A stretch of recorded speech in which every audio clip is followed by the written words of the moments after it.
개입 수단 아까 이용 규제, 직접적 개입, 간접적 개입, 그거 정리하시는 문제. 그 다음에 세 번째가 이제 토지정책에서는 용도 지역지구제. 요거 정리합시다. 그래서 지역지구제요. 지역지구제는 간접적 개입, 직접적 개입의 이용규제 어디에 속합니까? 이용규제. 그 다음에 용도 지역주의란 말은 맨 처음에는 첫 번째요. 이렇게 할까요? 용도 지역주의란 말은 어떤 지역이 있었을 때에 여기 주거용하고 공업용이 혼재되어 있대요. 이럴 때에 특정 지역을 정해놓고 특정한 용도 이외에는 이용할 수 없게끔 규제하는 공법상 규제 상태. 이걸 용도 지역주의라고 하죠. 우리 공법에서. 근데 맨 처음에는 용도 지역주의 목적이 바로 뭘까요? 땅을 잘 써먹자. 그래서 맨 첫 번째는 용도 지역주의는 토지의 유용성을 높이자. 다시 말하면 이거는 효율성이죠. 형평성이 아니라 효율성이요. 이 말 기억하실까요? 요 얘기는 우리 맨 처음에 할 때 부동산학은 활동을 보다 능률적으로 합시다. 능률화에는 사적 부분에 능률이 있고 공적 부분에 능률이 있다는 얘기. 그 다음에 사적 부분에서 효율성, 공적에서는 형평성. 근데 그 중에서 맨 먼저 용도 지역주의는 분명히 공법상 규제에 맞죠. 그제만 얘기는 형평성이 아니라 효율성이라는 얘기. 그 다음에 사적에서 사적 공증권, TDR 제도, 개발권 이전 제도는 분명히 사적 공정 이용 방법인데 효율성 문제가 아니라 형평성이란 말 뜻. 기억나세요? 그래서 맨 첫 번째는 용도지역은 땅을 잘 써먹자. 그러니까 어울리지 않는 걸 빼버리고 어울린 거기에 묶어가지고 토지의 유용성을 높이는 것이 바로 용도 지역지구제. 맞죠? 그 다음에 만일에 지금 주거용과 공장이 혼재됐을 때 집이 이렇게 있다고 가정합시다. 이렇게요. 이럴 때 제가 이 집을 살려고 그랬습니다. 근데 집을 살려고 보니까 지금 공장이 있으면은 투자자 입장에서 미래 가치가 떨어질 위험성이 존재하겠죠. 돈이 안 들 거니까. 그러면은 수요가 어쩌니까 줄어들 거 아니에요. 그런데 그 다음날 보니까 공장이 없어지고 여기를 주거 전용적으로 정한다는 소문이 납니다.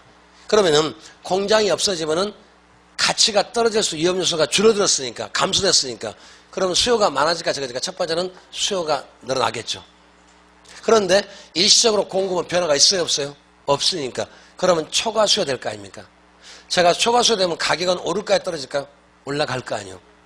그래서 이걸 그래프를 그리면 여기까지요. 요렇게. 둘이 같이 만나서 요 정도였습니다. 만약에 저 동네 집값이 5억이라고 가정할게요. 그 다음에 요만큼 지금 쓰고 있습니다. 현재. 그런데 특정 지역을 정해놓고 공장이 없어지면은 가치가 떨어질 수 요인이 줄어들기 때문에 그런 투자자 입장에서 수요가 많아질 거 아닙니까? 그럼 수요가 오른쪽으로 이동한다는 얘기죠. 여기 갔어요. 수요가 오른쪽으로 자 이동했습니다. 그러면 초과 수요 됐겠죠. 그럼 값은 어쩝니까? 올라가겠죠. 이걸 만약에 6억이라고 합시다. 그러면 하루 아침에 어쩝니까? 1억이라는 초과 이윤이 생기는 거죠. 그래서 가격이 올라가면 틀림없이 초과 이윤이 커지는 것. 그런데 이때 초과 이윤은 누구만? 기존 공급자만 누리는 거지. 그죠? 신규 공급자 누린다 못 누린다. 누릴 수 없다는 얘기. 그래서 두 번째 초과 이윤은 초과 이윤은 언제? 반드시 단기에만 존재합니다. 장기는 없어지죠. 언제든 단기에만. 그 다음에 누구만?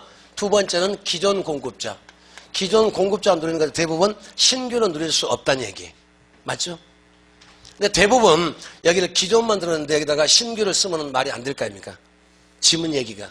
그 다음에 기존 공급자 이걸 다르게 말하면 사전적, 사후적, 사전적 독점.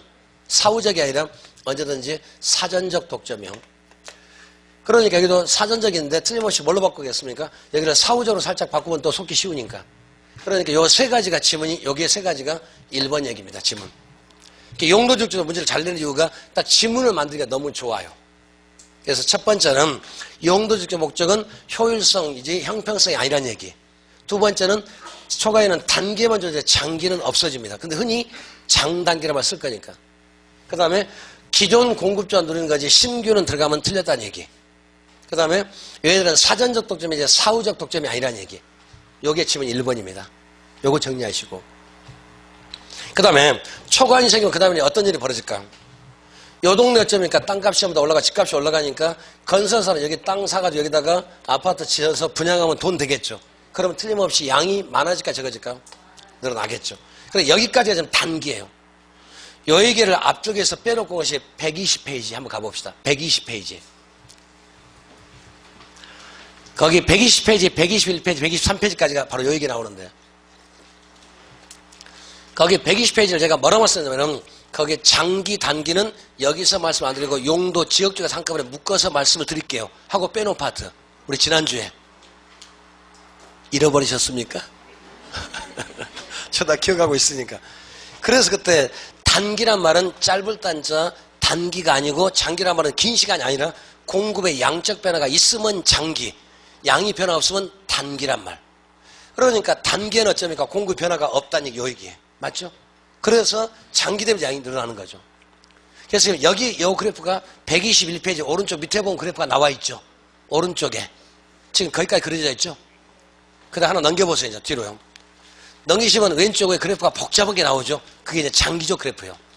그러면은 자, 양이 는다는 얘기는 무슨 얘기일까요? 공급이 오른쪽으로 간다는 얘기죠. 근데 갈 때 요만큼 갈 수도 있고 이렇게 갈 수도 있고 셋 중에 하나 공급이 오른쪽으로 갈 건데 1번처럼 2번처럼 3번처럼 가는데 뭐에 따라서 비용의 조건에 따라서 이제 그 다음 얘기가 그러면은 양을 넣는다지 그 다음에는 뭐가 많이 필요할까요? 택지의 수요가 많아지겠죠. 요 동네에다 집을 지으려면은 저기 서로 땅을 사야 집을 지을 거 아닙니까? 맞죠? 건설사 입장에서. 그러면 틀림없이 양을 넣는다는 얘기는 택지 수요가 틀림없이 어쩌니까 많아질 거다. 택지 수요가 많아지면 그 다음에 택지 값이 오를까요? 떨어질까요? 수요가 많아졌으니까 택지 값은 당연히 어쩌니까 오를 거 아닙니까? 뻔하죠. 자, 택지 값이 오름에 따라서 첫 번째는 전체 생산비용이 올라가는 건 맞겠죠. 비용 증가, 비용 불변, 비용 감소 그 얘기 지금 이제. 그래서 비용이 어쩌니까 저는 올라가는 사람, 요 사람 있을 거고. 자, 비용이 올라가면 그 다음에는 장기 공급이 어떻게 되고 가격이 어떻게 되고 양이 어떻게 되는가 그 세 가지 이제 문제. 그래서 우리가 이제 122페이지 보시면은 넘겨보세요. 보면은 오른쪽에 어쩌니까 AC 곡선 있고 AD 곡선 있고 AE 곡선 있죠. 거기 맨 위쪽에 오른쪽 그래프. 그래서 AC 곡선 우상향 지금 하고 있죠. 근데 AD는 수평선이죠. A는 우하향이죠. 그런 거 연결할 때 바로 왼쪽 페이지 123페이지 또 박스가 있죠. 바로 오른쪽에 그 박스요. 그래서 비용 불변, 비용 증가, 감소 나오죠. 이 세 가지 한 세트 전부 다. 그래서 비용이 올라갈 때는 장기 비용 어떻게 되고 또 어떻게 달라지는가. 그 다음에 두 번째는 또 비용이 불변인 경우 혹시 없을까요? 근데 현실은 비용 불변 없는데 이론이기 때문에 비용이 불변일 경우도 한번 따져보고 그 다음에 여기도요. 그 다음에 세 번째는 비용 감소. 그래서 요 세 가지 경우가 이제 두 번째, 요게 두 번째 말 뜻입니다. 자, 그러면은 자, 비용이 올라갈 때 한번 해볼까? 여기서 출발해서 지금 여기까지 왔으면 이만큼 초간이 있습니다. 그럼 공급 따라 양을 늘릴 거 아닙니까? 양을 늘려감에 따라서 양을 점점 늘려가면 초과 수요가 점점점 없어질 거 아니에요. 초과 수요가 없어진다면 가격이 점점 떨어질 거 아니에요. 맞죠? 그래서 오른쪽으로 감에 따라서 가격은 점점 떨어질 건데 반대편에 뭐가 올라갑니까? 비용이 올라가니까. 다시 말하면은 아까 처음에는 땅값이 평당 100만 원이었었는데 택지 수요가 서로 많아짐에 따라서 이 땅값이 200만 원 올랐다고 가정합시다. 그러면은 여기다 30평방의 아파트를 짓다면은 택지값이 3천만 원에서 6천만 원 됐으니까. 그러면 땅값이 그만큼 3천만 원 올랐으니까 비용도 올라가니까. 그래서 공급이 들어감에 따라서 가격은 떨어졌는데 반대편에 여기 올라가 값이 올라가니까 다시 올라가 가운데 요 가운데에서 멈춰서 이렇게 됩니다. 그래서 비용 증가되면은 장기 공급은 우상향됩니다. 우상향 곡선. 그 다음에 그럼 가격은 원래보다 조금 더 올라갔죠. 이만큼 올라갔고 양은 늘었어요, 줄었어요? 분명히 늘었죠. 그래서 비용 증가되면은 우상향되고 가격도 분명히 올라가고 양도 어쩝니까? 분명히 는 것은 맞죠. 그 다음에 비용 불변일 때요. 이번에는 여기서 출발해서 여기까지 갔습니다. 그래 이만큼 초과이 있으니까 양을 계속 늘릴 거 아닙니까? 양을 늘려감에 따라서 공급량이 많아지니까 초과수가 점점 없어지겠죠. 그럼 가격이 점점 떨어질 거 아니에요. 그런데 비용이 똑같다는 얘기, 땅값이 안 변하다는 얘기. 그럼 어디까지? 여기까지 와야 돼요. 그래서 장기 공급은 수평선 되어집니다. 우리 요거 지금 기억하는 문제요. 그래서 비용이 올라갈 때는 우상향됐고 비용이 불변될 때는 장기 공급은 수평선 돼요. 근데 대부분 시험에서 수직선으로 잘 바꿔요. 말 자체를. 그 다음에 수평선 되기 때문에 가격은 어쩝니까? 요 가격과 요 값이 원래가 똑같아지니까 가격은 똑같고 양은 또 어쩝니까? 늘었다는 거예요. 그래서 가격은 동일합니다. 가격은 똑같아집니다. 그 다음에 양도 분명히 느는 것은 맞을 거고. 그 다음에 비용 감소요. 이번엔 요렇게. 여기서 출발해서 여기까지 왔습니다. 이만큼 초과이 있으니까 양을 늘리면 점점 가격은 떨어질 거 아닙니까? 근데 추가적으로 저 땅값이 또 100만 원에서 50만 원 떨어졌대요. 그럼 생산비용이 어쩝니까? 빠져갈 거니까. 그래서 우하향 요렇게 돼가요. 그러면 가격은 원래보다 훨씬 더 떨어졌죠. 자, 떨어지고 양도 어쩝니까? 늘었던 거 요렇게. 그러면 비용이 떨어지면 이번에는 우하향 돼요. 아래쪽으로 하고 있죠. 그래서 요 곡선이 지금 우리 교재 거기 아까 123페이지 왼쪽 거, 오른쪽 거 보시면, 그죠? 123페이지. 그죠? 122페이지 보시면은 거기 오른쪽에 AC 곡선의 비용 증가, AD 곡선 수평선은 비용 불변, 그 다음에 A 곡선은 우하향 것은 전부 다 비용 감소선. 그래서 장기공급이 우하향되고 가격은 어쩌니까 떨어지고, 그 다음에 양은 세 개 다 전부 다 늘어나니까. 양은 전부 다 늘 거다. 그래서 뭐를 보시냐면은, 자, 비용이 올라가면 올라가죠? 올라가죠? 방향이 똑같네. 올라가면 올라가고. 그 다음에 똑같으면 어쩌니까 똑같고. 그죠? 비용이 떨어지면, 자, 떨어지고. 애우기도 쉬워, 이제. 그래서 우상향 비용 증가, 수평선 비용 불변, 우하향은 비용 감소산업. 이렇게. 요거 반드시 알아두셔야 됩니다. 요게 두 번째고요. 그 다음에 이번에는 이쪽으로 하세요. 이렇게 이거 용도 주시자면 좋은 점은 뭐였습니까? 유용성을 높이는 것도 맞죠? 그런데 그 다음에 세 번째 단점이 또 혹시 없을까요? 단점도 있죠. 그래서 단점은 첫 번째는 너무나도 형평성이 깨져요. 그러니까 요 지역은 좋아하지만 제가 바로 옆에 지역은 하지만 토지값이 오르지 않으니까. 그래서 용도 주시자면 그 지역은 효율성이 높아지만 바로 지어지지 않는 지역은 형평성에서 굉장히 깨집니다. 형평성 문제. 어느 지역을 개발하면 되면 개발된 지역은 값이 많이 올라가는데 개발이 안 되는 바로 옆 동네는 값이 안 올라가니까 토지의 지가 상승 형평성이 깨진다는 얘기. 그 다음에 두 번째는 또 용도지를 정할 때 너무나도 규제 획일성. 여기를 정할 때 담당 공무원이 현장에 방문한 것이 아니라 지도상이 정하기 때문에 지역사정이 잘 반영이 돼요, 안 돼요? 안 되는 문제. 그래서 규제가 너무나도 획일적. 규제 획일성이요. 그러니까 일반적으로 올렸다기 때문에 지역사정이 잘 반영이 안 된다니 규제가 너무나 획일적이라는 얘기. 그 다음에 세 번째는 이걸 용도지 정하고도 바로 공사를 실시하는 것이 아니라 몇십 년 걸리겠죠. 지금 청량리역 앞을 지금 개발하는데 그게 25년 전에 했던 걸 지금 개발하고 있습니다. 그러면은 용도지에 정한 그때 상황하고 개발될 때 상황은 시간이 오래 지났기 때문에 이 지역 사정이 많이 틀렸겠죠. 그러면 세 번째 신축성이 커요, 작아요? 신축성이 굉장히 떨어집니다. 지역 사정이 잘 반영이 안 되기 때문에 어느 동네 재개발하겠습니다. 개발하면 그걸 정한 다음에 5년 내 개발하던 경우 보셨습니까? 짧아야 10년, 길면 20년, 30년 뒤에 개발을 해요. 그러면 계획을 정할 때하고 공사를 실시할 때는 사정이 많이 틀려져 있죠. 근데 사정이 잘 반영이 되어야 하는데요. 잘 안 되더라고요. 그러니까 장점은 유용성이 높아지만 단점은 요 세 가지 요렇게. 형평성 깨지고 규제가 나오면 획일적이고 그 다음에 신축성이 많이 떨어진다는 문제. 그래서 이거를 다시 단점으로 보완하는 보완책이 또 나와야 되겠죠. 그래서 보완책이 뭐가 있냐면 종류가 5가지 있는데 우리가 2개만 개가자고요. 그래서 맨 첫 번째가 그죠 TDR 제도, 개발권 이전 제도 여기에 속합니다. 또는 두 번째가 PUD, 개발권 이전 제도. 그래서 플랜 유니티 제도, 계획 단위 개발 제도, PUD 제도. 요게 2가지가 나옵니다. 요것만. 그러니까 딱 4가지예요. 그래서 맨 처음에는 문제가 요쪽 어쩌면 요거 정확히 이해하시는 문제. 이게 첫 번째고. 두 번째는 비용에 따라서 올라갈 때, 불변질 때, 떨어질 때 어떻게 달라지는가. 비용 올라가면 우상향되고 가격 높아지고 양은 늘고, 비용이 불변이면 수평선이고 가격 똑같고 양은 늘고, 비용 떨어지면 우하향 낮아지고 그냥 값 떨어지고 양은 늘고. 그래서 올라간다, 똑같다, 떨어진다, 요거 얘기. 이게 두 번째. 세 번째는 단점이 뭐가 있다? 요 세 가지만. 여러 가지 있지만은 세 가지만. 형평성 깨지더라, 규제가 너무 획일적이더라, 그 다음에 신축성이 많이 떨어지더라. 세 가지. 그래서 이런 단점을 보완하는 제도가 5가지가 있는데 2개만. TDR 제도하고 PUD 제도가 여기에 속한다는 것. 그래서 우리 이제 바로 다음 애가 뭐가 나옵니까? 거기 TDR 제도 그래서 나오는 거죠. 바로 다음 얘기가. 이것만 정리합시다. 읽어볼게요. 보시면은 지금 268페이지에 맨 먼저요. 그 용도식 의 한번 읽어봅시다. 전국을 그 다음에 토지를 뭐 그 위치 기능과 적성에 맞게 구분하고 적절한 용도를 부여해서 그 용도가 그다음에 어쩌서 쭉 나왔죠. 공법상이 써진 것 같아. 근데 우리 쪽에서 목적에서는 토지용에 수반된 부의 효과를 제거하나 감소시켜서 효율적 토지용. 그러니까 땅을 잘 써먹자. 그러니까 용도 지역주의 목적은 땅을 잘 써먹자, 효율성을 높이자, 유용성을 높이자는 뜻이었지 형평성 얘기가 아니라.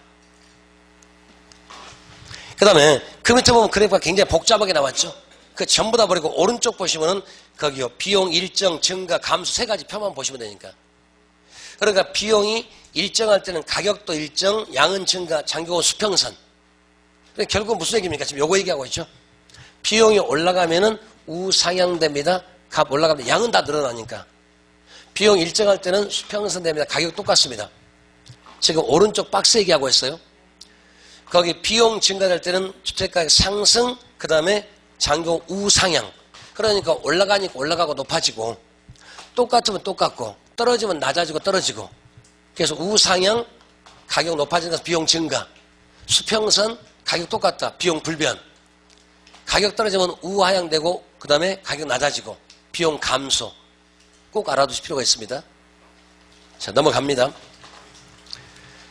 그래서 뒤에 보시면 문제점. 그래서 문제점에서는 맨 첫 번째, 사후적 독점이 아니고 사전 독점. 동그라미 1번의 두 번째 끝에서부터. 사후적 독점이 사전적 독점. 이거 무슨 얘기? 요거죠. 사전적이지 사후적이 아니라는 얘기. 요거 지금 말하고 있죠. 그 다음에 두 번째 보시면 형평성이 어쩌니까 유지될 수가 없다. 물론 그 두 번째는 다른 얘기니까. 환경 보존 얘기를 써놔서 그 두 번째 필요가 없으니까. 그래서 형평성이 좀 깨질 염려가 많죠. 동그라미 2번의 첫 번째로만요. 그 다음에 또 세 번째 보시면 세 번째 동그라미 3번에 저 뒤에 보자면 신축성이 잘 안 될 수도 있다. 신축적이 못한다. 저 골자만 입고 있죠. 그 다음에 TDR 제도. 요것도 지난번 안 했으니까 이번에 합니다. 이제 개발권 이전 제도. TDR 제도란 말은 트랜스퍼럴 디벨롭먼트, 개발권 이전 제도, 이양 제도. 그 다음에 요것도 문제가 지금 두 번 나왔는데 현행 법상 없는 제도입니다. 우리나라 법이 없어요. 현행 법에 있는 것이 아니라 학문상 개념이에요. 그 다음에 그럴 때 법이 없기 때문에 보상된 설리 있을까 없을까요? 있는 것도 안 해주는데 없는 것까지 해주겠어요? 보상된 설리 없습니다. 그래서 요거 말할 때는 예를 제가 들어서 말을 못해요. 현재 없으니까. 자, 무슨 얘기냐면은 요것도 이렇게 어느 지역에 들어서 건물이 두 개 있다고 가정합시다. 자요. 여기 두 개 있습니다. 여기 둘 다 3층짜리 건물이 있다고 가정합시다. 예를 들어서. 그런데 정부에서 인위적으로 선을 그어놓고 여기는 개발이 안 되는 지역이요. 그 다음에 여기는 개발이 가능한 지역. 그러니까 쉽게 말하면 여기는 환경보전지구, 자연보호지구 또는 아니면 그저 어떤 뭔가를 개발이 안 되는 지역. 그러니까 정부가 도시가 이렇게 있었을 때 인위적으로 선을 그어놓고 여기는 개발을 못하게 억제한 지역이고 오른쪽은 개발이 가능한 지역. 그러니까 뭔지 모르겠는데 역사적 유물보존지역이라든가 환경보존지구라든가 그런 지역에다 개발을 못하게 하는 지역. 그러면은 여기도 어쩌니까 분명히 개발이 안 된 지역도 사적 공중권, 즉 장래 이용권이 있을까 없을까요? 분명히 있을 거 아니에요. 그런데 여기도 그러니까 어쩌니까 이용권이 분명히 있는데 요 이용권 행사를 못하게 막거나지 이용권 자체가 없는 것이 아니라 여기는 개발권 있으면 전부 다 어쩌면 요 이용은 어쩌니까 할 수가 있고 풀어준 거고. 그러면은 이 왼쪽 쪽은 정부의 인위적인 정책에 따라서 개발권이 분명히 있는데 즉 장래 사적 공중권 이용 방안 이거 소유권 있습니까 없어 분명히 있지 않아요. 근데 그거를 행사를 못하게 묶어놨으니까 그래 정부가 묶어놨으니까 보상을 해줘야 돼 안 해줘야 돼요? 해줘야 될 거 아니에요. 그래서 쉽게 말하면은 여기는 이용권 즉 개발권이 있는데 이 개발권을 가지고는 있지만은 여기서 이용하는 것이 아니라 딴 데 가서 써라 아니면 다른 데다 팔아라 그런 얘기. 그러니까 개발은 안 되지만 개발권 자체는 있어요 없어요? 있죠. 그 개발권을 행사를 못하게 만든 거죠. 그럴 때 이 사람들이 개발권에다가 뭔가 딱지를 줘야 되겠죠. 그 개발권이 바로 DR입니다. 디벨롭 라이트요. 개발권. 이거를 파는 것에서 트랜스퍼를 넘긴다고 했으니까 그래서 TDR이라는 말이 나온 거죠. 즉 여기는 개발권은 가지고 있는데 이 개발권을 가지고 있는데 여기서 행사가 안 되니까 이 개발권을 행사 가능적으로 넘겨서 팔아라. 그래서 파는 것이 바로 T자 붙여서 트랜스퍼 그러면 이전이란 말 되니까. 맞죠? 그래서 개발권 이전도 그런 말이 나온 거죠. 말 뜻이. 그래서 맨 첫 번째는 여기서요. 이것도 요약집에 어딘가 아마 적어져 있을 건데요. 예, 저 박스로 다 적어놨네요. 지금 요약집 보시면 페이지 수가 지금 그죠 39페이지요. 그 박스로 적어놓은 거 그것만 아시면 될 것 같아요. 그래서 맨 처음에는 첫 번째는요. 이거는 사적 공중권 이용 방안입니다. 사적 공중권. 그 다음에 두 번째는 여기는 사적 공중권인데 이거는 정부가 인위적으로 개발을 행사를 제한했으니까 그러니까 개발 촉진 목적이 아니라 손실 보상 목적이요. 그렇기 때문에 효율성이 먼저가 아니라 형평성이 더 먼저란 얘기. 그래서 이쪽은 어쩌니까 분명히 공법상 규제인데도 효율성이 먼저고 요거는 분명히 사적 공중권은 사익 맞죠. 사익이지만은 효율성이 먼저가 아니라 형평성이 더 먼저, 논리가. 그래서 여기는 형평성입니다. 그러니까 손실 보상 목적이지 개발 촉진 목적이 아니라 형평성. 분명히 사익이면 먼저 효율성이 먼저 나와야 될 거 아닙니까? 근데 여기는 효율성이 먼저가 아니라 형평성이 더 먼저. 그러니까 문제가 될 수가 있잖아요. 반대로 가기 때문에. 그 다음에 두 번째, 여기는 분명히 어쩌니까 개발권을 가지고 개발권 행사를 넘겨라. 그래서 뭐에 따라서, 그러니까 예를 들어서 여기 안쪽에 있는 사람은 우발적으로 손실을 당한 거죠. 우발 손실. 그 다음에 이 우발 손실을 뭘로 보상하죠? 우발 이익으로. 근데 우발 이익으로 보상하는데 뭐에 따라서 시장 기구. 그렇기 때문에 여기 사적 공유가는 공적 자본 들어간 말이 틀려집니다. 즉, 요 개발권 넘겨서 팔았을 때 누가, 요 사람이 사모점이니까 돈을 대가 주면 될 거 아니에요. 정부가 재정 지원하는 것이 아니라 사적 재산권에 따라서. 그렇기 때문에 여기는 우발 손실을 우발 이익으로 보상하는데 뭐에 따라서? 시장 기구에 따라서. 그렇기 때문에 여기는 반드시 공적 자본 나오면 될까 안 될까? 절대로 안 됩니다. 이거 아니에요. 그리고 이쪽 문제를 만들 때에 TDR 제도가 활성화되면 국가의 재정 부담이 가중된다. 틀린 말. 국가 돈이 아니죠. 사적 자본, 민간 자본. 제가 보기에서 민간 자본이 딱 세 군데밖에 없어요. 민간 자본이 유동화제도 민간 자본. 유동화제도, MBS. 유동화제도 민간 자본 맞죠? 그 다음에 리츠. 부동산 투자신탁, 그것도 민간 자본. 여기 민간 자본. 딱 세 군데밖에 없습니다. 제가 보기에서. 대부분 민간 자본이 옮기는 것은 유동화제도 민간 자본 이해하셨는가요? 우리 MBS 유동화제도 거기 민간 자본이에요. 그 다음에 리츠 있죠? 부동산 투자신탁. 거기도 민간 자본이에요. 여기 세 가지 민간 자본. 그러니까 제가 보기에서 민간 자본 딱 세 군데 나오는데 여기까지 딱 세 개밖에 없으니까. 유동화제도 민간 자본입니다. 그 다음에 부동산 투자신탁 리츠 있었죠? 거기도 민간 자본.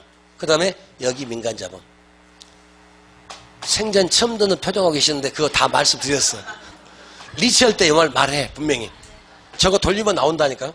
그때 분명히 민간 자본 세 군데 있다. 근데 TDR 제도는 저기 앞쪽에 있다. 아직 말 안 했지만. 세 개밖에 없으니까. 그래서 언제든지 시장 기구를 통한다는 것은 민간 자본이 공적 자본 아니란 얘기. 언제든 민간 자본입니다. 요거지 공적 자본 아니란 얘기. 그래서 요걸 잘 엮으니까. 그래서 흔히 엮으는 말이 그죠. 개발권 이전 제도가 활성화되면 국가 재정 부담이 커진다. 어쩐다. 이렇게 나오니까 국가 재정 전혀 관계없다는 얘기. 민간 자본. 맞죠? 맞는 얘기요. 그 다음에 세 번째. 이 사람들은 개발권 있어요 없어요? 있습니다. 개발권은 있는데 개발권 행사를 금지해야지 개발권이 없다 그러면 안 되는 거죠. 그래서 그 개발권 아까 뭐라고요? DR이라고 했어요. 그래서 디벨롭먼트 개발권. 이놈을 팔아라 그래서 개발권 이전제도 말이 나오니까. 즉 개발권은 가지고 있는데 개발권 행사를 규제했기 때문에 거기서 하는 것이 아니라 다른 쪽에 넘겨서 팔아서 보상받아라. 개발권 행사를 규제할 따름이지 개발권 자체가 없는 건 아니잖아요. 맞죠? 그 다음에 그러면 이제 어떤 일이 벌어지냐면 여기 같은 어쩌니까 마음대로 개발은 이렇게 올라갈 거 아닙니까? 그럼 여기는 개발된 여기는 개발권 행사를 억제했기 때문에 그러면 도시 성장이 불균형 성장이 될 수도 있죠. 그러니까 구도시는 어쩌니까 개발이 안 되는 신도시는 엄청 개발이 되면 도시 성장이 불균형 성장될 수도 있죠. 또는 외부성 문제. 그런 문제 나와요. 그러니까 여기는 개발이 안 되는데 그래서 기존 건물 그대로 있는데 오른쪽 개발되기 때문에 훨씬 더 건물이 높아지고 그래서 도시 성장이 불균형 성장이 될 수도 있죠. 이렇게. 이런 것에 따라서 이제 외부성 문제 나올 수도 있죠. 외부 효과 문제. 무슨 말이냐면은 여기는 건물이 높아짐에 따라서 일조권 문제라든가 또는 교통 문제라든가 이런 문제들. 그래서 외부성 문제 또는 마이너스 외부 효과 문제 나올 수가 있고. 그 다음에 네 번째. 경우에 따라서는 손실보상인데 만일에 그러면 예를 들어서 개발이 가능한 지역에 대해서는 여기는 개발하는데 자기 거 개발하고 더 개발할 때 사오라는 그런 얘기거든요. 그렇기 때문에 반드시 개발 가능한 지역에서는 이 개발권을 취득한 사람한테만 개발 인허가를 해줘야 되겠죠.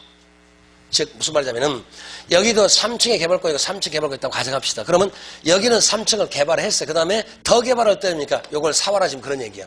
그러니까 개발 가능한 지역에서 반드시 개발권을 취득한 사람한테만 인허가를 해줘야 되겠죠. 근데 만일에 이게 법적 규제를 완화시킨가 강화시킨가 틀려지는데 여기는 법적 규제가 강화돼야 됩니다. 법적 규제가 강화됐을 때 의미가 있죠. 완화되면 의미가 없어져요.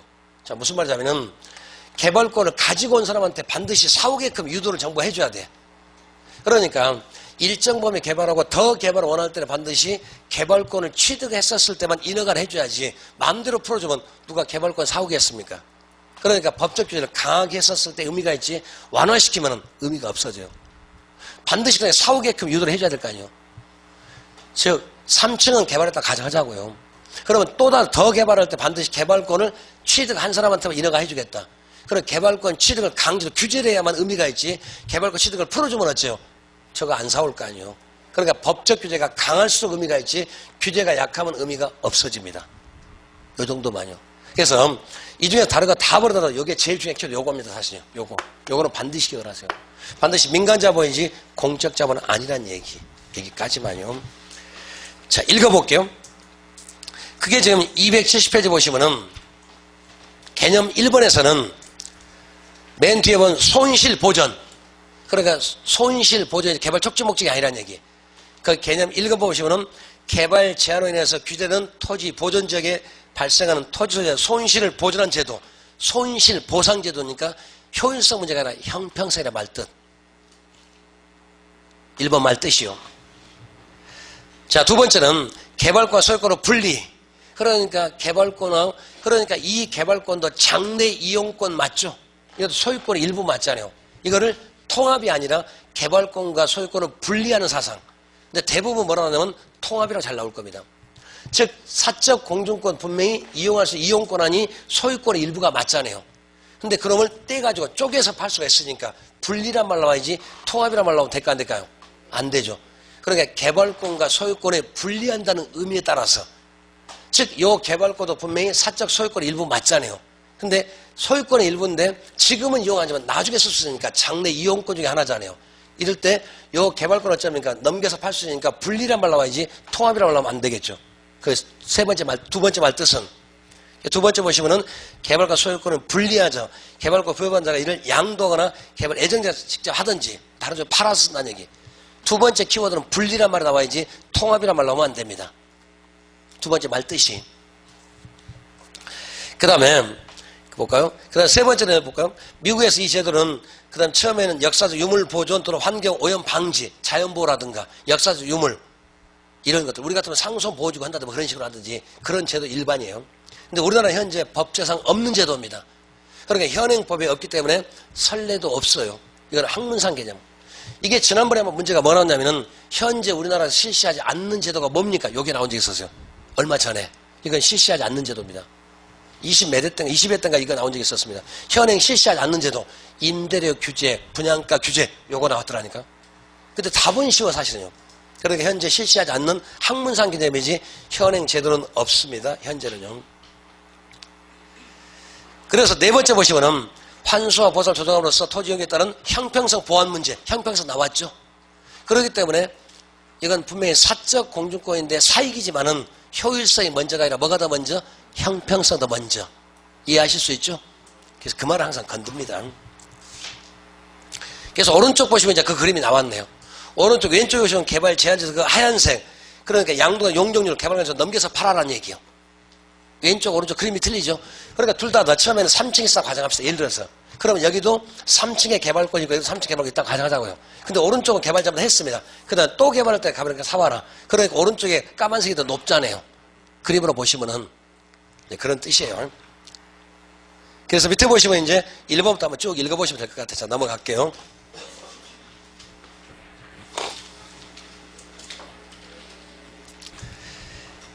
그 다음에 뒤에 보시면 이제 272페이지에 양가로 3번에서 동그라미 2번. 거기 양가로 3번에 동그라미 2번 위에서부터 열 몇 줄인데 거기 3번에 개발 허가제 바로 위로 올라가면 동그라미 3번 찾아보세요. 보시면은 개발 가능적 토지용 규제를 강화해야만 의미가 있다고 그러죠. 강화. 그러니까 법적 규제가 강해야 돼 약해야 돼요? 강해야 됩니다. 법적 규제가 약하면 의미가 없어요. 자, 무슨 말이냐면은 개발 가능지에서는 내것 3층 다 개발했습니다. 그리고 또 지금 건물을 지으려고 그래. 이럴 때 개발권을 반드시 사온 사람한테만 인허가를 해줘야지. 개발권 없어도 인허가 해주면 누가 개발권 사오겠습니까? 이게 법적으로 반드시 개발권을 가져오게끔 유도해줘야지 정부가. 그래야지 요걸 사갈 거 아닙니까? 맞죠? 그래서 법적 규제가 강해야 되지 약하면 의미가 없습니다. 거기 양가로 3번에 동그라미 거기요. 동그라미 지금 그죠? 2번 얘기 키워드가 그 다음에 허가제 제한 다 버리고 자 넘어가겠습니다. 그 다음 그것만 아시면 되고 그 그 다음에 쭉 좀 몇 장 넘기고, 그 다음에는 이제 나머지는 필요가 없는 얘기고요. 그 다음에 주택정책 278페이지 이제. 그러니까 지금 세 가지 했습니다. 첫 번째는 외부성 문제 반드시 정리하시고, 두 번째는 개발 수단, 아까 개입 수단 세 가지 썼죠. 이용 규제, 직접적인 간접재. 그 다음에 세 번째가 토지정책 요거 반드시 좀 알아두시고, 그 다음에 이제 네 번째가 주택정책. 주택정책에서 문제가 대부분 두 문제 나와요. 그러니까 정책에서 보통 문제가 네 문제 나오는데 거의 두 개 정도가 주택정책에서 나옵니다. 자, 주택정책도 보시면은 거기 278페이지에 주택정책 뭐 이쪽 나왔습니다. 아까 우리 주택 문제는 없어서 문제, 안 좋아서 문제, 양을 늘리고 살기 좋게 만드는 거. 근데 그것도 어디 쪽에 보자 한번 넘겨보시면 지금 281페이지 임대주택 여기서부터가 이제 문제. 자, 5가지 정리합시다. 그래서 주택정책에서 문제가 두 문제가 맨 첫 번째로 쓴 것이 바로 임대료 규제. 임대료 규제를 또 다른 말로 하자면 최고가액제. 임대료 규제, 최고가액제. 그러니까 전세값 규제. 이거는 최고가액제입니다. 또는 최고가액제 다른 말로 가격상한제. 그러니까 임대료 규제란 말은 일정한 시장 균형값인데 그 균형값이 너무나 비싸다고 봤기 때문에 정부가 그 값을 떨어뜨리게 해서 균형값 아래다 선을 그어놓고 그 이상은 하지 마세요. 자, 첫 번째, 임대료 규제 목적. 임대료 규제 목적은 가격을 떨어뜨리는 목적이요. 가격 인하 목적입니다. 임대료 규제는 정부의 직접적 개입 맞죠? 첫 번째. 두 번째는 정부의 목적에서 정치적 목적, 경제적 목적. 정치적 목적, 형평성. 저소득층의 주거부담을 떨어뜨려주는 거니까 형평성, 경제적 목적이 아니라 정치적 목적. 그 다음에 두 번째, 대상. 누구를 위해서 임대료 규제를 떨어뜨릴까요? 집 없는 사람, 세입자. 그렇기 때문에 여기는 임대인이 아니라 임차인 맞죠? 그러니까 임대료 규제란 말은 집 없는 사람이 남의 전세 들어갈 때 저렴하고 싸게 들어가게 만드는 제도. 그러니까 값이 비싸다고 봤기 때문에 떨어뜨릴 목적. 그 다음에 세 번째, 방법. 어떻게 했습니까? 방법은 균형가 위로 아래로. 아래로. 그래서 균형가 아래로 가야 됩니다. 만일에 위로 가면 전혀 의미가 없다는 얘기. 균형가 아래로 가야지. 만일에 위로 가면 아무런 영향 미치지 못한다는 얘기. 요것도 쓰실 필요 없어요. 다 있어요, 여기. 여기에. 예? 여기 어디 가냐면은 저 뒤쪽이요. 페이지 수가 몇 페이지냐면은 예. 82페이지, 42페이지요. 예. 42페이지 고득치로 다 써놨어요. 요 정도만 하시면 되니까.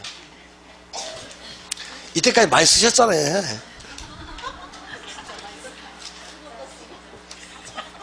여지껏 많이 쓰셔서 또 쓰시려고. 쓰지 마세요. 그러니까 임대료 규제란 말은 전세값을 규제하는 문제. 그 다음에 네 번째 한번 해봅시다. 이번엔 요렇게 지금 둘이 같이 요 정도 있습니다. 그래서 전세값이 예를 들어서 1억이라고 가져갑시다. 자, 전세값 1억. 근데 정부에서 할 때는 이게 너무 비싸니까 7천만 원 딱 서는 놓고 1억은 비싸니까 7천만 원 여기까지는 좋으니까 그러니까 진짜 밑으로는 상관이 없는데 이상으로 하지 마세요. 그러니까 임대료 규제는 현 시장값을 무시하고 정부가 떨어뜨릴 목적으로 그 아래다 선을 그어놓고 그 밑으로는 해라. 그 이상을 하지 마세요. 이게 임대료 규제. 그렇기 때문에 값이 떨어져서 그러면 이제 어떤 일을 벌일까? 자, 첫 번째.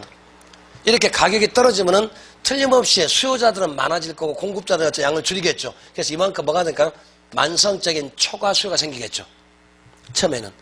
값이 떨어지기 때문에 첫 번째는 초과 수요. 맞죠? 그럼 초과수를 좀 더 풀어보자면 기존 공급자는 양을 줄일 거 아닙니까? 그러니까 요만큼 양을 분명히 줄이겠죠. 근데 양을 준다는 얘기는 전셋집을 없애는 것이 아니라 용도 전환하겠죠. 제가 이것도 안 된다면은 내가 만일에 임대사업을 하고 있다고 하자. 10채가 임대사업을 해. 그런데 전세가 뚝 떨어졌어. 그럼 저 같으면 어떻게 할까요? 임대사업을 더 확장을 시킬까요? 줄일까요? 이렇게 쉬운 게 개론입니다. 그잖아요. 그러니까 기존 공급자는 양을 어쩝니까? 분명히 줄일 거다. 근데 정확히 말하면 용도 전환이겠죠. 다른 것을 어쩝니까? 바꾸지 않을까요? 그래야 맞을 거 아니에요.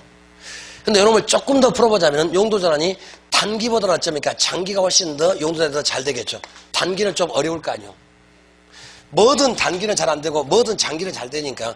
그러니까 용도자 나누는데 이때는 어쩌니까 분명히 단기에는 단기보다는 어쩌니까 장기가 훨씬 더 용도자들이 더 잘 될 거다. 이거 당연한 얘기잖아요. 이게 지난번에 시험에 나왔으니까.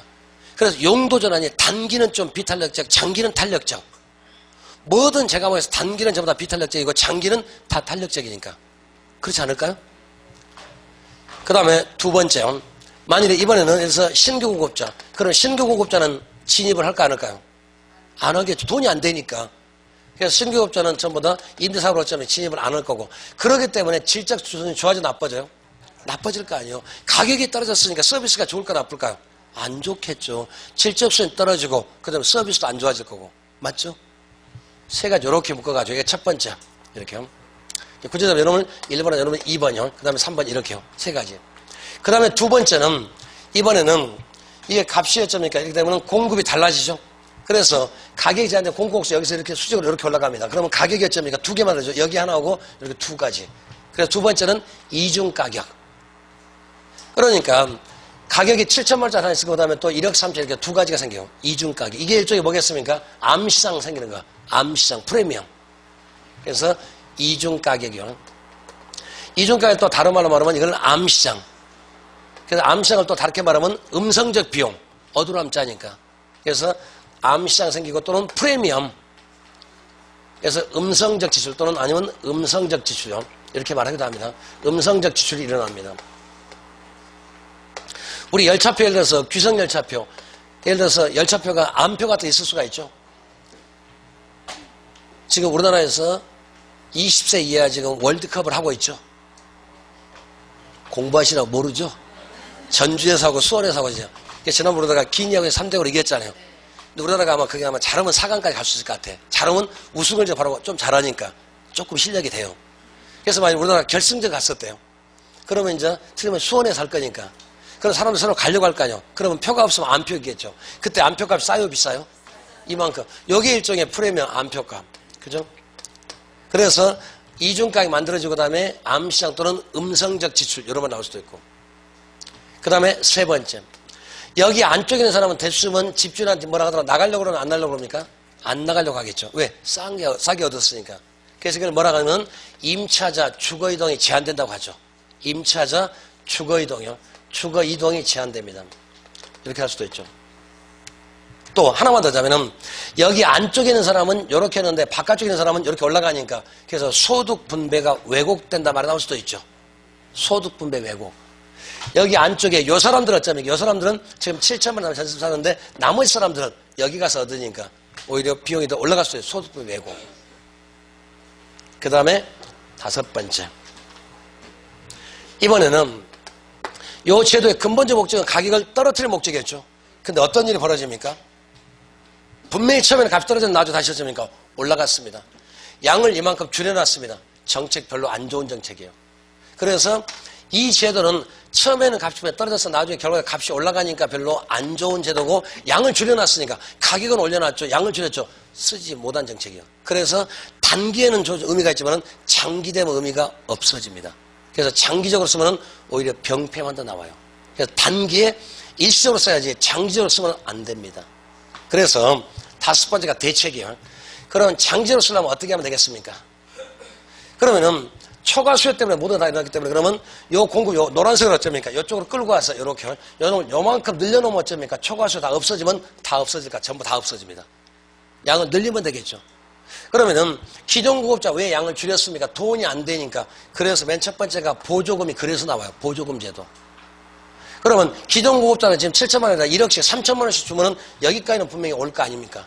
그래서 대책은 첫 번째가 보조금이에요. 이게 보조금은 누구한테 주겠습니까? 공급자한테. 다시 말하면 임대인들한테 주는 겁니다. 보조금 제도.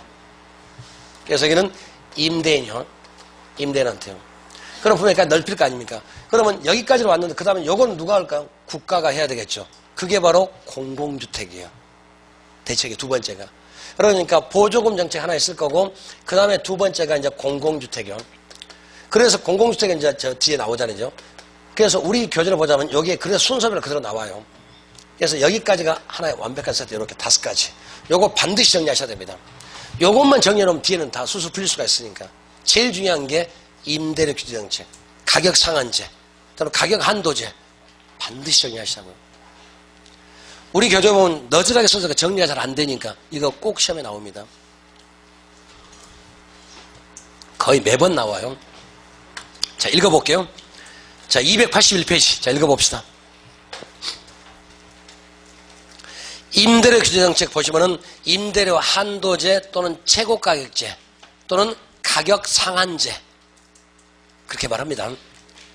보시면은 시장에서 자유롭게 결정되는 임대를 무시하고, 그러니까 저기로 보자면 현재 전세값이 1억인데 정부가 봤을 때 너무나 비싸, 그걸 무시하고 떨어뜨릴 목적으로 밑에다 하한선을 선 정해놓고 그 이상 받지 마라.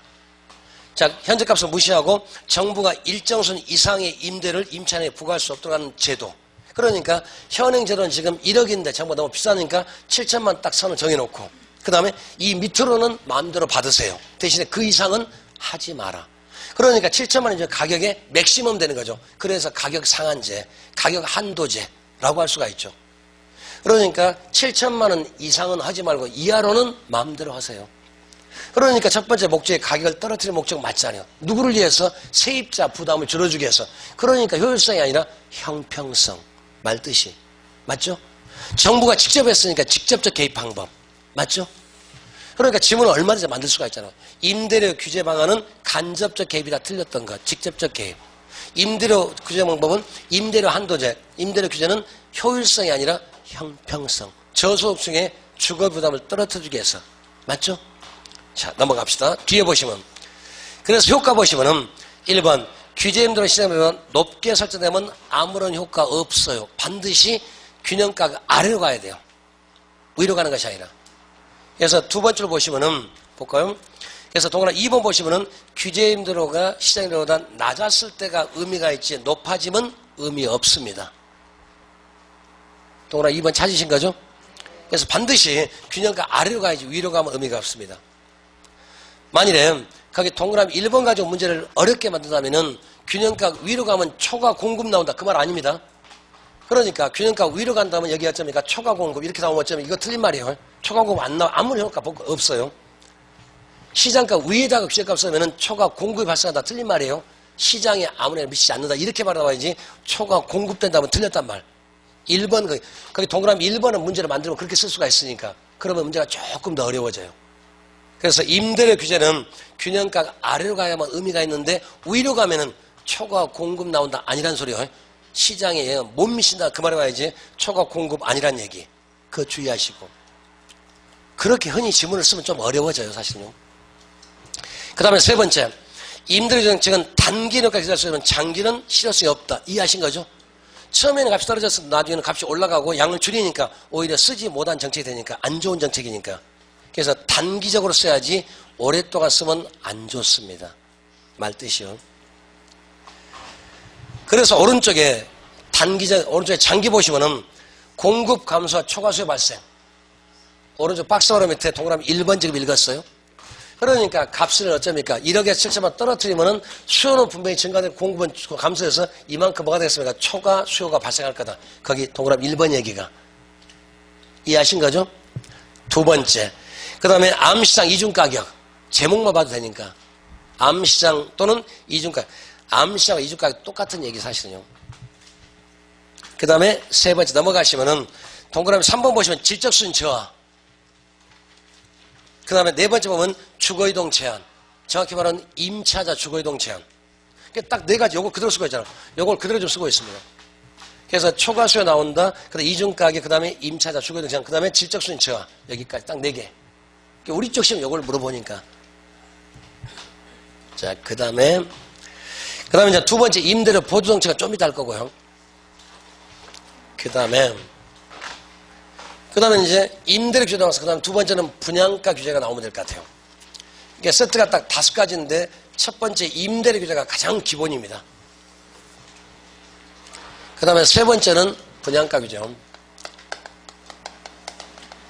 그러면 임대료 규제와 분양가 차이점은 전부 다 가격을 떨어뜨리는 목적. 그러니까 임대료 규제는 전세값을 떨어뜨리는 목적이고 분양가는 집을 살 때 처음으로 집 없는 사람이 처음으로 집을 살 때에 저렴하게 살 수 있는 제도. 그러니까 여기도 목적은 뭐겠습니까? 똑같죠. 여기도 목적은 가격을 어쩝니까? 떨어뜨릴 목적. 그러니까 처음으로 집이 없는 사람이 무주택자가 집을 예를 들어서 분양을 받았습니다. 그래서 거품 쫙 빼고 저렴하게 싸게 집을 구할 수 있는 그런 제도. 그 다음에 두 번째 대상은 누굴까요? 또 누구를 대상으로 할까요? 집 있는 사람, 집 없는 사람. 그렇죠. 무주택자, 집 없는 사람. 당연할 거 아니에요. 그 다음에 세 번째 방법은 또요. 방법은 또 어떻게 가야 될까요? 균형가 위로 갈까 아래로 갈까? 왼쪽은 똑같습니다. 그 다음에 네 번째 한번 해보자고 그러면 또 이렇게 똑같아요. 이렇게 요 정도 가격에는 예를 들어서 집이 예를 들어서 5억이라고 가정합시다. 예를 들어서 그러니까 32평이 5억인데 정부에서 얼마로? 4억으로 잡고 있습니다. 이렇게. 그러면은 그러니까 원래 시장값은 분양가 5억인데 정부가 이걸 무시하고 4억으로 규제를 하는 거예요. 그러면 이제 어떤 일이 벌어질까요? 공급자들 양을 늘릴까요? 줄일까요? 줄일 거 아니에요. 수요자는 많을까요? 적을까요? 많을 거 아닙니까? 똑같죠. 왼쪽으로 똑같아요. 대신에 가격만 약간 차이가 있어요. 왼쪽은 천만 단위, 오른쪽은 억 단위. 그것만. 남의 전세 빌릴 때고 이런 집을 살 때기니까 논리가 똑같아요. 약간만 말로 바꾸내니까. 그래서 첫 번째는 만석지라 점이니까 초과수에 나올까 안 나올까요? 나오겠죠. 똑같으니까. 그죠? 그러면 맨 첫 번째, 여기도 초과수인데 맨 첫 번째. 기존 공급자는 어쩌니까 신규 공급량을 늘릴까요? 줄일까요? 줄이겠죠. 공급량을. 왜? 집을 지어서 팔아봐 돈이 안 될 거니까. 그러니까 신규 공급량이요. 신규 공급량이 어쩌니까 분명히 어쩌니까 줄어드는 건 맞겠죠? 그 다음에 두 번째는 이렇게 기업에서는 5억이 돼도 돈이 될 거 4억이 더 기업은 이윤이 남아야 될 거 아니에요. 그럼 집을 잘 지어요? 잘 못 지어요? 질 떨어질 거 아니에요. 자재 제대로 쓸까요? 철근 빼먹어야지. 시멘트 빼먹어야지. 그죠? 그러니까 질적수에 떨어지는 게 맞겠죠. 그래서 신규 공급량 분명히 줄어들 거고 그다음에 질적수에 어쩌니까 분명히 안 좋아질 거 아니에요. 값이 떨어지면 일단 질은 나빠지는 건 당연하니까. 그 다음에 하나 더요. 그러면은 건설사 입장에서는 그죠? 뭔가 지금 가격이 5억이 아니라 4억으로 떨어졌으니까 그러면 이윤을 남기려면 비용을 줄이는 게 맞잖아요. 비용을 줄일 때 이제 자재값 빼먹고 시멘트값 빼먹을 수가 있는데 더 중요한 것은 땅값에서 빼먹어야 되겠죠. 그럼 비싼 땅이 지어요? 싼 땅이 지어요? 싼 땅이 중심지수 외곽이 있어요? 도시 외곽의 난개발. 외곽이 어쩌니까 난개발. 스프롤 현상. 나올 수 있죠. 도시 외곽 난개발요. 외곽이 어쩌니까 난개발되기 쉽죠. 그러니까 과거 우리 80년도 중과 90년 초반까지 광고를 어떻게 했습니까? 저 아파트 광고 나오면서 점점점에서 도로 개통 예정, 지하철 매도선 개통 예정 그렇게 나왔던 거죠. 전부 다. 그러니까 도시 외곽이 난개발. 그래서 도시 스프롤 현상 나오기가 쉽겠죠. 이 말 이해했습니까? 건설사 입장에서는 가격이 떨어졌으니까 뭔가 비용을 줄이는 게 답이잖아요. 비용을 줄일 수 있는 방법이 자재 나쁜 거 쓸 수도 있고 그 다음에 땅값에서 많이 빼먹어야 되니까 그러니까 비싼 땅이 지는 것이 아니라 싼 땅이 질 거 아니에요. 그럼 도시 외곽이 어쩌니까 질 거 아니에요. 그래서 도시 외곽이 난개발되기가 쉬운 거죠. 이것 때문에요. 그 다음에 두 번째 신규 공급자는 또 들어올까 안 들어올까요? 당연히 또 안 들어오겠죠. 똑같으니까 진입을 거의 안 하겠죠. 돈이 안 되니까 어쩝니까? 또 이렇게 되기 때문에 시장에 따라 조정되는 것이 아니라 정부가 인지에 조정하기 때문에 그저 자본이 없는 중소기업은 덜 다 빠져나가고 망해 이제. 돈 많은 그 건설사만 남을 수가 있고 말듯이. 그 다음에요. 두 번째 역시 또 이전 가격 나올까 안 나올까요? 나옵니다. 그래서 공급이 어떻게 올라가면 굉장히 또 이렇게 항상 여기서 이렇게 올라가고 그래서 여기가 이제 6억대입니다. 그래서 여기 뭐 일종의 프리미엄. 그러니까 당첨만 되면 어쩌니까 사람들 누가 뒤에 따라오죠? 사장님 피 붙여줄게. 그게 바로 피. 이쪽 얘기. 이중 가격 또는 암시장 똑같습니다. 또는 아니면 음성적 비용 똑같은 얘기요. 그렇기 때문에 요 폭이 크면 클수록 투기바람 불까요 안 불까요? 그죠? 투기적 바람 많이 불 거고.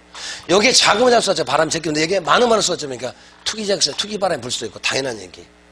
그러니까 실수요자 중심이 아니라 누구든지 찔러나 보고 당첨되면 팔고 아니면 말고 찔러나 보고 전부 다 투기적 세력이 많이 생긴다는 얘기. 그 다음에 이번엔 세 번째 하나 없는 거죠. 이쪽이 없는 게 뭐가 있냐면 당연히 어쩌니까 실제 떨어지고 이쪽이 없는 것은 여기가 없는데 여기 있는 것은 과소비가 나와요. 여기는 과소비요. 이게 무슨 말일까? 일반적으로 봤었을 때 만약에 32평 시장에서 5억이라고 가정합시다. 그런데 지금 분양가 4억입니다. 그럼 사람들이 4억에 32평 신청하는 것이 아니라 오히려 어차피 5억 다 쓰자고요. 더 큰 평 신청하지 않아요? 대부분 사람 심리가.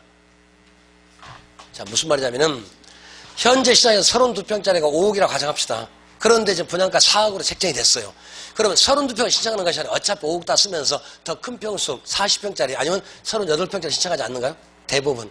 그래서 과소비란 말이 그래서 나옵니다. 이쪽이 없는 것이 이거 하나밖에 없으니까. 나머지 똑같으니까.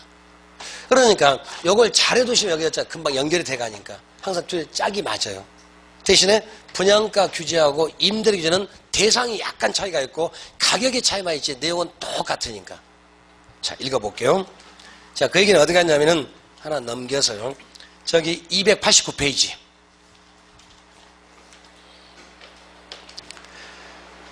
자, 분양가 규제 정책은 분양가 상한제요. 볼까요? 1번만. 주택 구매 수요자들이 주택가의 부담을 덜어주기 위해서 신규 분양주택의 분양값을 주택 법률에 따라 정하게 초과하지 받지 못하는 제도. 그러니까 시장 주택가보다 더 아래다 선을 그어놓고 그 이상은 받지 마라. 누구를 위해서? 저소득층이 집을 사는데 쉽게 살 수 있는 제도. 그러니까 그 말을 만들면 목적은 가격을 떨어뜨릴 목적, 두 번째 대상은 집 없는 사람이 집을 살 때 부담을 줄여주는 제도. 맞잖아요. 그러니까 형평성이겠죠 또요. 효율성이 아니라. 그죠? 그 다음 밑에 문제점 바로 갑니다. 문제점 보시면은 분양가액과 시장가액 차이 때문에 전매체 발생으로 투기적 수요가 나올 수가 있다. 그래서 말이래 요 차이가 크면 클수록 어쩌니까 투기적 수요가 많아지겠죠. 이거 바라고. 그죠? 두 번째. 분양투에 대한 프리미엄 형성된다. 그래서 분양권 불법적 전매 행사 나오고 프리미엄, 이중가격 나올 거고. 그 다음에 세 번째는 공급자 유인시장 때문에 신규주택 공급이 감소되고 그다음 기존 주택이 훨씬 더 올라가 저소득 부담은 가중됩니다. 그러니까 분양가를 규제하든 자유라든 돈 없으면 자본주의는 죽어요. 어찌됐든 자본은 모아놔야 돼. 그래서 자본 모으면 절대로 애들 주지 마세요. 재산을 물려주는 순간 불효자를 만듭니다. 안 물려줘야 효자가 돼요. 대신 올 때마다 기름값 주고 용돈 주면 그 다음 주에 또 와. 받으려고. 그죠? 막내가 아들이고 막내가 사업을 하면 영원히 자기 집 것 아니야. 뭔 말인지 아시죠? 요즘은 딸도 시가도 내 거 아니야. 그렇게 말하더라고요. 그 다음에 네 번째 볼까요? 분양자 질적수는 저하된다. 그 다음에 예고에서 자원배 효율성을 제외할 수도 있다. 그러니까 이렇게 딱 요것만 정리하자고요. 결국 요거는 똑같아 사실은. 우리가 다 외우실 필요 없이 요 두 개만 딱 짝을 이뤄가지고.